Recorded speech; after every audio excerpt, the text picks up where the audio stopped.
Assalamualaikum warahmatullahi wabarakatuh. Kembali lagi dengan channel Suara Kala. Tanpa berlama-lama, mari kita mulai ceritanya.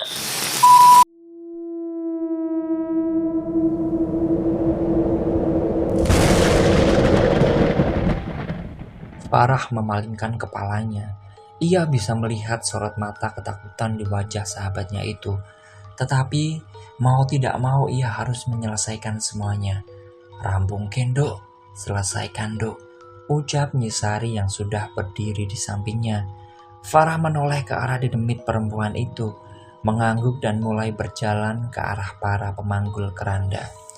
Saat melihat wajah pucat mereka, bulu kuduknya berdiri dengan hebat. Ada aura mencekam dari orang-orang itu. Para dedemit itu tidak bergerak, hanya berdiri mematung melihat ke arahnya dan Ayu, siap menunggu untuk membawa jiwa salah satu dari mereka. Kemudian, salah satu laki-laki yang membawa golok tersenyum menyeringai. Bibirnya tertarik ke atas hingga ujung telinga. Pilih, kowe opo bocah kae. Pilih, kamu apa anak itu? Ucapnya tanpa menggerakkan bibir sesenti pun. Farah memejamkan matanya. Seketika suasana berubah menjadi lebih mencekam. Hujan langsung berhenti. Suara gemuruh angin menghilang. Kesunyian datang seolah menekan seluruh indera dan batinnya. Melihat apa yang sedang dilakukan oleh Farah, Ayu menggelengkan kepala dengan kuat. Ia tidak mau mati di tempat ini. Memandang panik ke segala arah, berusaha mencari jalan keluar hingga ia menyadari sesuatu. Segera Ayu memejamkan mata dan membisikkan sesuatu yang hanya bisa didengar olehnya. Berharap cara ini bisa membuatnya selamat dari kematian. Kalau kamu membunuhku sekarang, kupastikan jiwa suami dan ibumu tidak akan pernah kembali, Far. Ucap Ayu jengkel. Farah menoleh, ia lupa bahwa saat ini Angga masih dalam pengaruh ilmu hitam yang diberikan oleh dukun perempuan itu kepada Ayu. Aku tidak peduli lagi, ucap Farah. Tetapi saat Farah selesai berucap, ia kembali mendengar suara lolongan dan desisan aneh yang bercampur dengan teriakan dari arah gubuk. Sontak ia langsung memalingkan kepalanya. Bajingan! Umpat Farah saat menyadari ibunya sedang ada dalam bahaya. Tanpa aba-aba, ia langsung memukulkan kepalan tangannya ke arah pipi sahabatnya itu. Buk! Ayu terpuruk ke lantai. Napasnya tersengal-sengal, darah segar mengalir dari sudut bibirnya yang robek. Tanpa ampun, Farah kembali menarik wanita itu. Apa yang kamu lakukan, bajingan? Tidakkah cukup malapetaka yang kau timbulkan, ha? Bentak Farah keras sambil menggoncangkan tubuh Ayu yang sudah lemas. Bunuh, Far, bunuh. Maka pocong-pocong itu akan merasuki Angga dan mengoyak ibumu layaknya daging cincang. Ujar Ayu lemah dengan senyum memuakkan.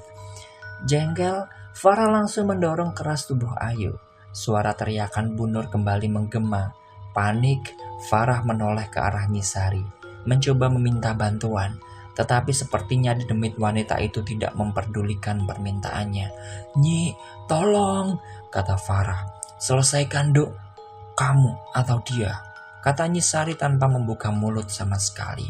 Farah kebingungan, jika dia menyerahkan jiwa Ayu, lantas bagaimana dengan ibu dan suaminya? Pilih, kowe opo bocah kae. Pilih, kamu apa anak itu? Ucap salah satu pemanggul keranda. Farah menatap ke arah Nyisari, kemudian berpaling ke arah pemanggul keranda, lalu memalingkan kepalanya ke arah Ayu dan terakhir ke arah gubuk. Sial, ucap Farah. Ia langsung berjalan menuju ke arah gubuk. Seketika sosok Nyisari lenyap dari pandangannya. Farah sudah mengingkari perjanjian, sedang Ayu tersenyum penuh dengan kemenangan. Tergesa-gesa, Farah segera masuk ke dalam gubuk. Kini ia melihat Angga sedang berdiri tidak jauh dari Bunur. Tangan kanannya memegang belati yang sudah berlumuran darah. Farah menjerit sekeras mungkin. Kesakitan menjalari tubuhnya. Air matanya tumpah membasahi pipi. Pandangannya mengabur saat melihat ibunya yang sudah terkapar dengan beberapa luka tusukan di tubuhnya. Darah menggenang di sekitar tubuh renta itu. "Jahanam kau Ayu!" teriak Farah kencang. Ia kelimpungan berjalan ke arah tubuh ibunya. "Duk," ucap Bu Nur lirih. "Bu," kata Farah parau. "Maafkan ibu, Far," ucap Bu Nur. Seketika tubuhnya melemas, sorot matanya menghilang, menyisakan kekosongan di sana. Tangis Farah semakin menjadi saat melihat wajah ibunya yang menyiratkan kesakitan yang luar biasa. Ia mengerang, seolah dunia sudah runtuh. Orang yang dikasihinya, orang yang selalu membantunya, tumpuan hidupnya mati di tangan suaminya sendiri. "Farah," ucap Angga. Farah menoleh ke arah Angga. Terlihat laki-laki itu masih berdiri mematung dengan tatapan kosong. Kemudian tangannya bergerak mengangkat belati yang sedang ia pegang. Sesaat Farah mengira bahwa Angga juga akan membunuhnya, tetapi sepertinya ia keliru. Nyatanya suaminya itu justru mengarahkan mata pisau ke arah dadanya.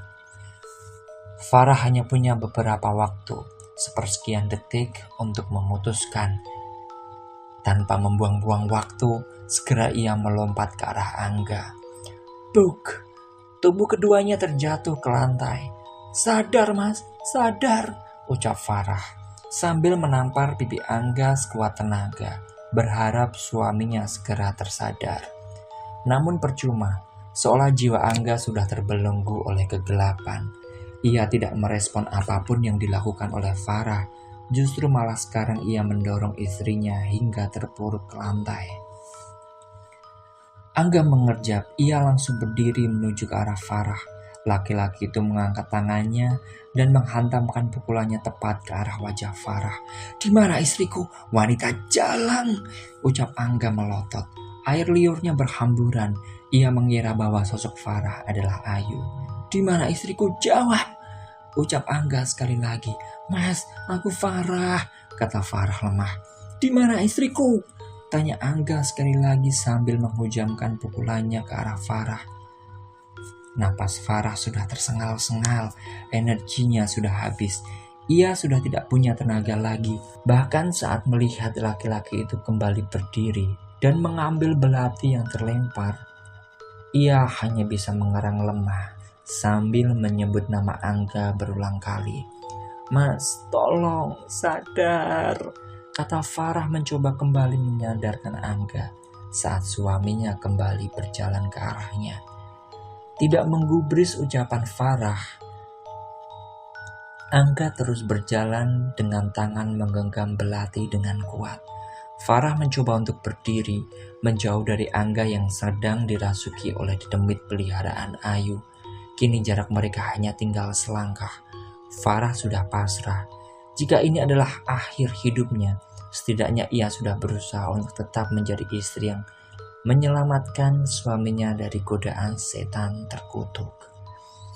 "Terima kasih, Mas," ucap Farah saat melihat tangan Angga sudah bergerak. Kemudian tanpa Farah duga, jelek, mata Farah membulat. Teriakan tanpa suara keluar dari mulutnya ketika melihat Angga menghujamkan mata belati itu tepat ke arah jantungnya. Angga terjatuh ke lantai. Darah segar keluar membasahi kaos putihnya. Mulutnya mengeluarkan darah. Tubuhnya tersengal-sengal. Suara dengkur keluar dari mulutnya. "Mas," ucap Farah merangkak mendekati Angga. Angga menatap Farah sesaat. Kemudian tubuhnya mengejang dan melemas. Farah menangis sejadi-jadinya. Tangannya terus memukul-mukul tubuh Angga. "Bangun, Mas, bangun," ucapnya. Sementara itu, tanpa Farah ketahui, ada seseorang yang sedang berdiri di ambang pintu. Mulutnya komat-kamit, memperhatikan semua kejadian di dalam gubuk tersebut. Wanita itu juga mengeluarkan tangis tanpa suara. Hatinya terasa sakit sekali. Ia tidak pernah berniat untuk membunuh Angga dan Bu Nur. Sejatinya mereka hanya umpan agar Farah mau bertemu dengannya. Tetapi dengan semua kejadian ini, jauh lebih baik menyingkirkan mereka semua. Dengan berat hati, Ayu memejamkan matanya, meminta Dedemit pemberian Mbah Wongso untuk melakukan tugas yang semestinya mereka lakukan. Seketika, riuh lolongan dan desisan menggema di dalam gubuk itu. Ayu berjalan menuju ke arah Farah. Setelah sampai di depan wanita itu, ia langsung menjambak rambut Farah dengan kencang. Farah tidak melawan, tubuhnya begitu lemah. Efek kematian ibu dan suaminya membuat ia tidak berdaya. Bahkan untuk berkata-kata pun ia sudah tidak mampu. Sejenak, Ayu melihat ke arah Farah. Hatinya bergemuruh tidak menentu. Kemudian dengan kasar ia menarik Farah keluar gubuk dengan menjambak rambutnya. Seharusnya kamu tidak menunda pilihanmu, Far. Jangan bilang aku bodoh dan mudah terberdaya. Nyatanya sekarang berbalik. Bergabunglah dengan ibu dan suamimu di akhirat, kata Ayu. Farah tidak menjawab. Tatapannya benar-benar kosong, seolah jiwanya sudah pergi. Ia pasrah dengan keadaannya saat ini. Benar, kata Ayu, jauh lebih baik bergabung dengan ibu dan suaminya di akhirat sana daripada hidup di dunia penuh dengan penyesalan. Selamat tinggal, Far. Terima kasih untuk kebaikanmu, ucap Ayu. Selanjutnya ia menatap ke arah pemanggul keranda, meminta mereka untuk membawa jiwa Farah. Seketika keempat orang laki-laki yang membawa keranda menurunkan benda hijau yang mereka panggul, sedang orang yang membawa golok dan kendi berjalan ke arah Farah. Suasana tempat itu benar-benar mencekam. Keheningan aneh menekan gendang telinga, membuat siapa saja pasti merasa benar-benar dibuat ketakutan. Bahkan Dedemit yang ada di hutan itu silih berganti mengintip dari balik pepohonan di sekitar mereka. Kini, para pemanggul keranda sudah berada di sekeliling Farah. Mereka memaksa perempuan yang sudah tidak berdaya itu terduduk di tanah. Ayu yang melihat itu mundur beberapa langkah. Jantungnya berdebar dengan keras, menunggu kematian sahabatnya sendiri. Kemudian, Dedemit yang membawa golok bergerak ke arah samping Farah, mengangkat goloknya setinggi kepala. Dan dengan sekali tebasan, cerat! Darah memercik dari tubuh Farah. Kepalanya menggelinding hingga mencapai tubuh Ayu. Melihat itu Ayu menutup mulutnya. Air matanya merebak saat melihat wajah Farah yang sedang memandangnya dari bawah kakinya. Ayu mendengar ada langkah kaki mendekat. Seketika ia memundurkan tubuhnya. Salah satu pemanggul keranda yang membawa kendi berjalan. Saat sudah berada di depannya, laki-laki itu segera mengambil kepala Farah dan memasukkannya ke dalam kendi. Jiwamu sudah ditukar dengan jiwa wanita ini. Kau bagian dari kami sekarang, ucapnya tanpa menggerakkan bibir, menatap ke arah Ayu. Ayu terpuruk ke lantai, tangisnya pecah saat melihat tubuh Farah sedang diangkat dan dimasukkan ke dalam keranda. Tak kuasa menahan perih di dalam dada, Ayu menjerit sejadi-jadinya, memukulkan telapak tangannya dengan keras di tanah yang basah. Bahkan, para pocong yang menjadi peliharaannya juga ikut melolong, seolah menanggapi rasa sakit yang muncul dari majikannya. Sementara itu, tubuh Farah tersentak, napasnya memburu. Ia kebingungan, mencoba mencerna apa yang barusan terjadi di hidupnya. Bangun, Duk, kata Pak Diwiryo. Farah bangun. Ia masih kebingungan, tatapannya kosong. Hal terakhir yang ia ingat adalah tubuhnya dipaksa terduduk di lantai oleh para pembawa keranda. Setelah itu semuanya menjadi gelap. Minum dulu, ucap Pak D sambil menyerahkan sebotol air minum kepada Farah. Sudah, kita bicarakan di rumah. Warti, bantu Farah berjalan, ucap Pak Diwiryo meminta anaknya untuk membantu Farah. Farah menoleh ke arah Warti. Wanita itu terlihat marah dan sedang memegangi pipinya yang kemerahan, seperti baru saja ditampar dengan keras oleh seseorang. "Ayo!" bentak Warti mencoba mengangkat Farah. Kali ini Farah menurut. Tubuhnya terasa begitu lemah, bahkan sepanjang jalan ia harus merangkul Warti agar bisa bergerak. Sesampainya di rumah, mereka segera duduk di kursi ruang tamu. "Warti, buatkan minuman hangat untuk Farah," pinta Pak Dewiryo. Desah Warti, namun ia tetap beranjak menuju dapur sambil menghentakkan kakinya terlampau keras. Pak D yang melihat tingkah anaknya hanya menggeleng, sedang Farah bertanya-tanya, "Ada apakah gerangan?" "Apa yang kamu lihat tadi? Gambaran jika kamu menuruti nafsumu, Dok. Beruntung Pak Adi datang tepat waktu," kata Pak Dewiryo. Farah kembali menoleh ke arah Pak Dewiryo. Kepalanya masih begitu pusing. Ingatan kejadian yang barusan saja ia alami silih berganti masuk ke dalam otaknya. "Apa yang sebenarnya terjadi, Pak D?" tanya Farah tepat saat Warti muncul dan menaruh 3 gelas teh panas di meja. "Kamu tidak ingat apa yang sedang kamu lakukan di sendang itu?" tanya Pak D. Farah terkesiap, tubuhnya tersentak, matanya terpejam, kepalanya menggeleng kuat saat semua ingatan kejadian mengerikan itu muncul di dalam benaknya. "Sudah ingat?" tanya Pak D sekali lagi. Farah mengangguk, namun ia masih belum mengerti. Bagaimana mungkin ia bisa kembali ke masa lalu seperti ini? Apakah yang ia alami selama ini hanya sebuah mimpi belaka? "Apa yang sebenarnya terjadi, Pak D?" tanya Farah sekali lagi memandang Pak D dan Warti bergantian. "Kamu masuk ke alam lain, Dok. Mereka membuat semua itu agar kamu menuruti dan melakukan perjanjian dengan mereka. Beruntung Pak Adi datang tepat waktu.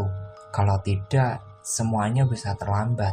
Kamu lihat sendiri kan apa yang sedang terjadi denganmu, ibumu dan suamimu," terang Pak Dewiryo. Farah tertegun mendengar ucapan Pak D-nya. Hatinya terasa sakit, kerongkongannya terasa perih teringat dengan kondisi mayat ibu dan juga suaminya.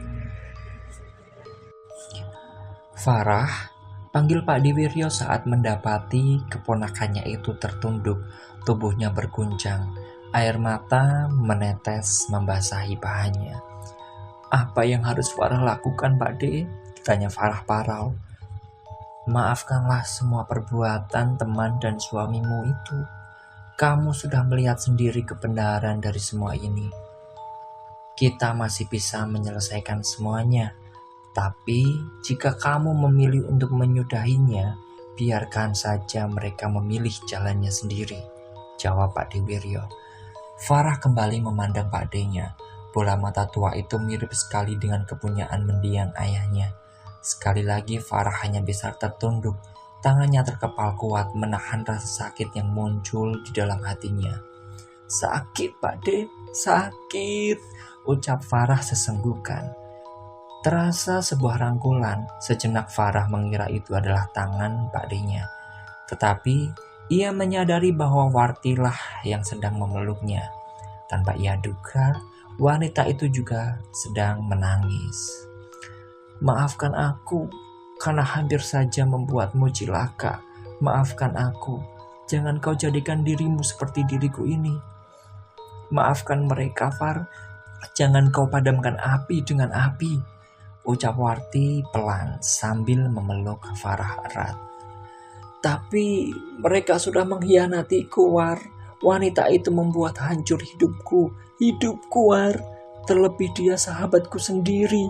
Tak tahukah kau betapa sakitnya hati ini, War?" kata Farah cukup keras sambil mendorong Warti. Warti terdiam, tidak tahu harus berkata apa. Ia menyadari semua kesalahannya. Tamparan yang diberikan oleh bapaknya menyadarkan bahwa semua tindakannya itu hanya membuat masalah menjadi semakin buruk. "Benar, Far. Kalau aku jadi kamu, pasti aku ingin wanita itu mendapatkan ganjarannya.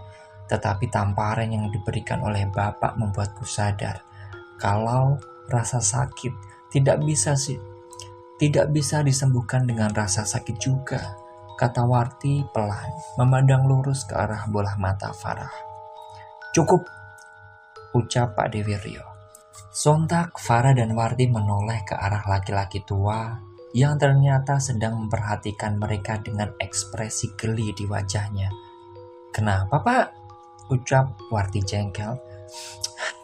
Sudah lama Bapak tidak melihat sisi gadismu, War. Ternyata kamu masih wanita, yo, ucap Pak Dewiryo. Farah melongo menatap ke arah Pak D-nya dengan pandangan keheranan. Bagaimana mungkin bisa laki-laki tua itu merusak suasana yang begitu hikmat ini?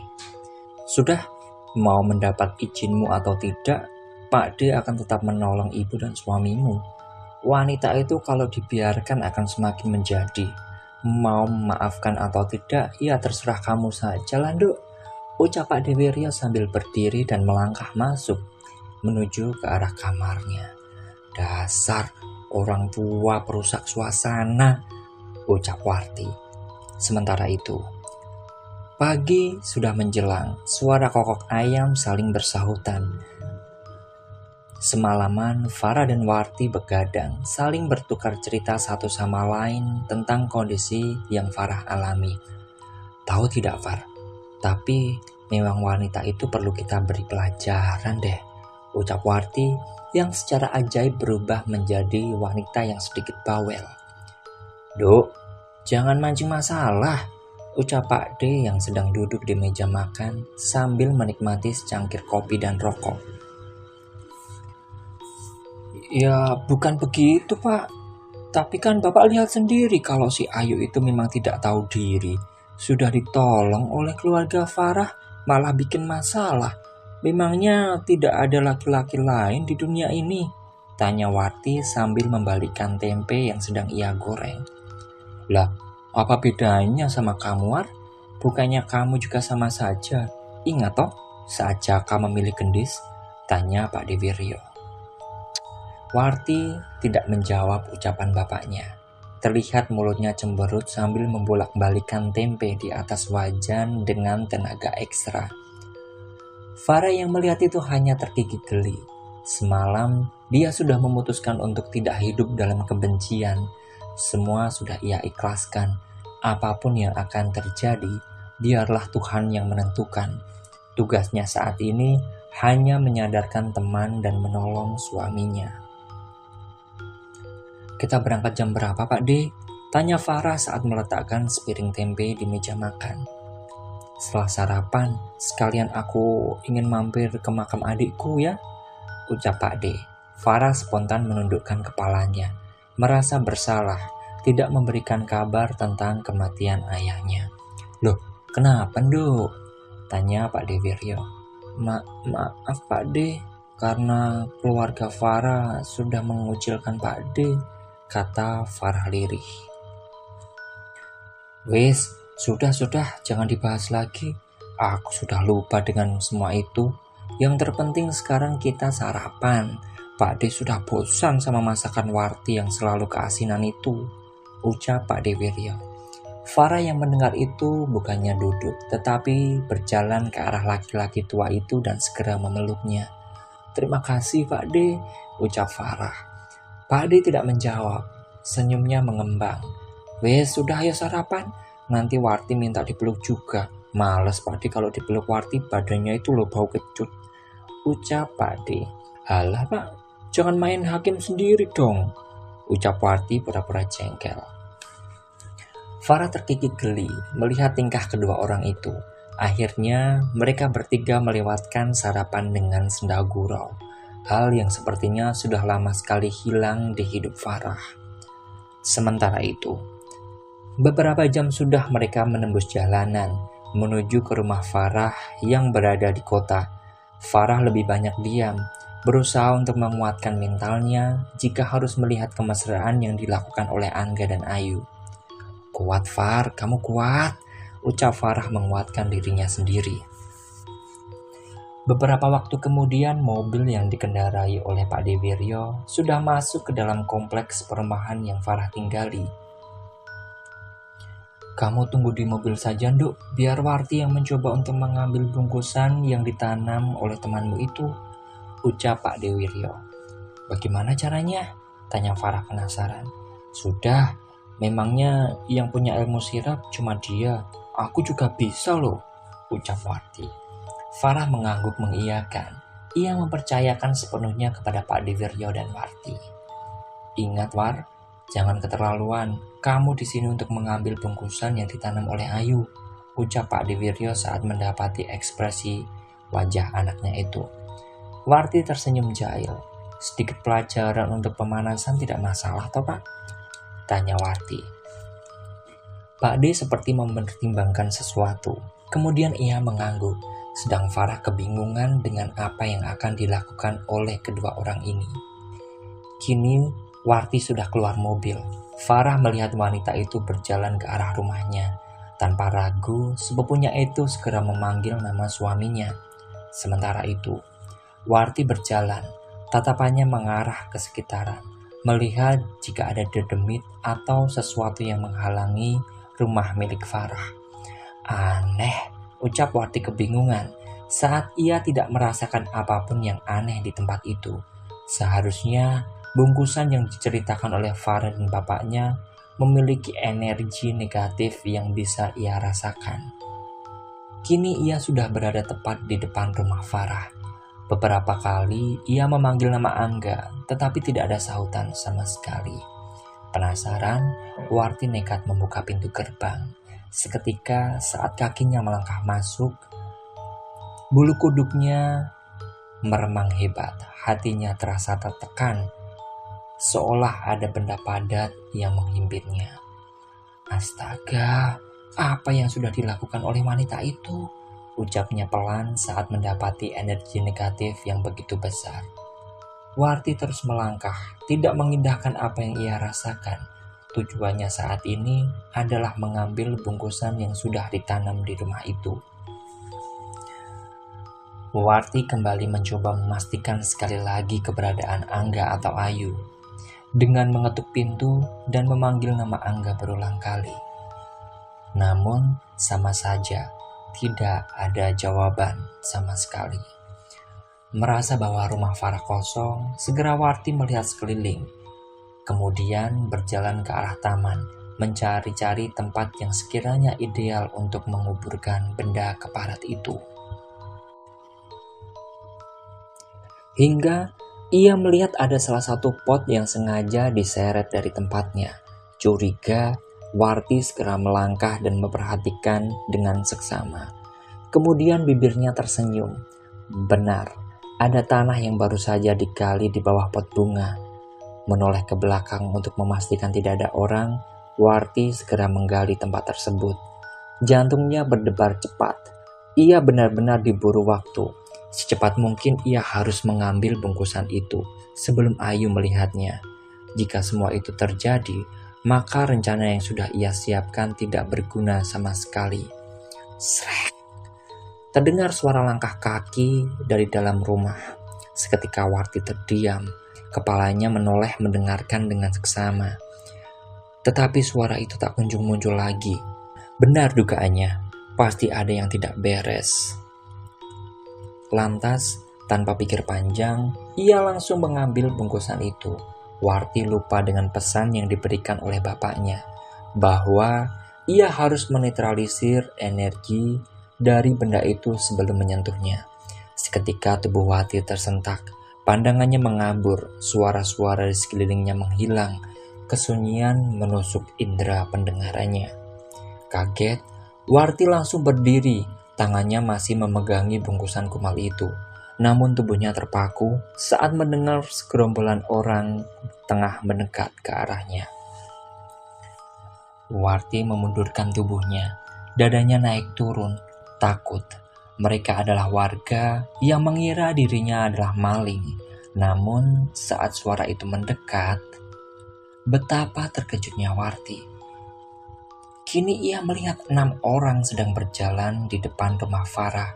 4 orang memanggul keranda, 1 orang membawa kendi, sedang satunya lagi golok. Tubuh mereka kurus, hanya berbalut kulit. rongga mata kosong, serta mulut yang robek hingga menyentuh ujung telinga. Warti terus mundur, mencoba agar mereka tidak melihatnya, hingga tiba-tiba saja mereka berhenti, seolah menyadari kehadiran Warti. Kepala mereka serentak menoleh ke arah Warti. Pati, Pati, Pati, mati, mati, mati, ucap mereka serempak. Warti menggelengkan kepalanya. Ia tahu ini bukan alam nyata.